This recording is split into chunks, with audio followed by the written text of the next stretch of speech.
सब सुख लहे तुम्हारी शरणा, तुम रक्षक काहू को डरना। एक महायुद्ध जहां बजरंगबली ने एक वचन निभाने के लिए भगवान विष्णु के अवतार परशुराम पर प्रहार किया। एक ऐसा प्रण जिसने परशुराम जी को अपने ही गुरु के अंश के खिलाफ खड़ा कर दिया था।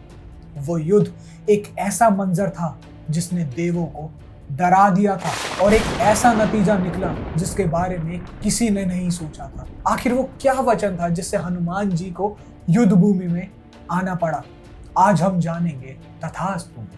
त्रेता युग की कथा के अनुसार कार्तवीर्य अर्जुन ने भगवान दत्तात्रेय का घोर तप कर 1000 भुजाओं का वरदान प्राप्त किया था, जिसके बल पर कई राजाओं को अपने अधीन कर समस्त जगत में महाशक्तिशाली राजा सहस्त्रबाहु कार्तवीर्य अर्जुन के नाम से प्रसिद्ध हो गए थे। एक दिन अपनी सेना के साथ जंगल से गुजरते वक्त वो परशुराम जी के पिता जमदग्नि के आश्रम में ठहरे, जहां कामधेनु गाय से उत्पन्न भोजन से उनकी सारी सेना तृप्त हो गई थी, जिसके कारण अर्जुन को लालच आ गया और वो कामधेनु को बलपूर्वक हर ले गए। जब ये बात परशुराम जी को पता चली तो वो गुस्से में कार्तवीर्य अर्जुन के महल जा पहुंचे और उनका वध कर दिया, जिसके प्रतिशोध में अर्जुन के पुत्रों ने निहत्थे जमदग्नि और परशुराम जी के भाइयों को मार डाला। जब परशुराम जी अपने आश्रम पहुंचे तब उनकी मां ने सारा वृत्तांत उन्हें सुनाया। अपने पिता और भाइयों की ये स्थिति देख वो क्रोध में अग्नि की समान जल उठे और उन्होंने प्रण लिया कि वो इस धरती से सारे क्षत्रियों का नाश कर देंगे। परशुराम जी ने अपनी शक्तियों से 20 बार इस धरती को क्षत्रियों से मुक्त कर दिया था। जब वो 21वीं बार क्षत्रियों का वध करने पहुंचे तब उनके भय से बहुत सारे राजाओं ने जंगल और पहाड़ों की शरण ले ली थी। तभी एक बार महाबली हनुमान जी को कुछ क्षत्रिय राजा एक गुफा में छिपे मिले।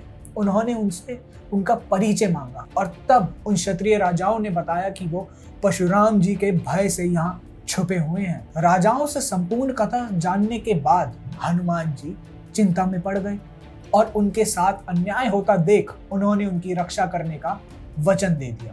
हनुमान जी की ये बात जानकर सारे राजा भयमुक्त हो गए थे, लेकिन परशुराम जी की भयंकर गर्जना अभी भी उन राजाओं के कानों में वज्र के समान प्रतीत हो रही थी। एक दिन हनुमान जी वन में राजाओं के लिए भोजन लाने गए थे। तब क्रोधित परशुराम जी खून में लथपथ उनकी गुफा के पास आ पहुंचे, जहां सारे क्षत्रिय राजा छुपे हुए थे। परशुराम जी का ये भयंकर रूप देख सभी राजा त्राहिमाम त्राहिमाम करने लगे। तभी उनकी पुकार सुन वहां हनुमान जी आ पहुंचे और उन दोनों में बहुत देर तक वाद विवाद होता रहा और अंत में क्रोधित होकर परशुराम जी ने अपने पूरे बल से हनुमान जी पर अपनी फारसा को फेंक दिया और अपने बचाव में हनुमान जी ने अपने गदा को फेंक दिया और उनके इस प्रहार को विफल कर दिया और दोनों में भीषण युद्ध भी छिड़ गया था। कथाओं के अनुसार ये युद्ध इतना भयंकर था कि संपूर्ण सृष्टि, स्वर्ग और नर्क सभी कांप उठे थे।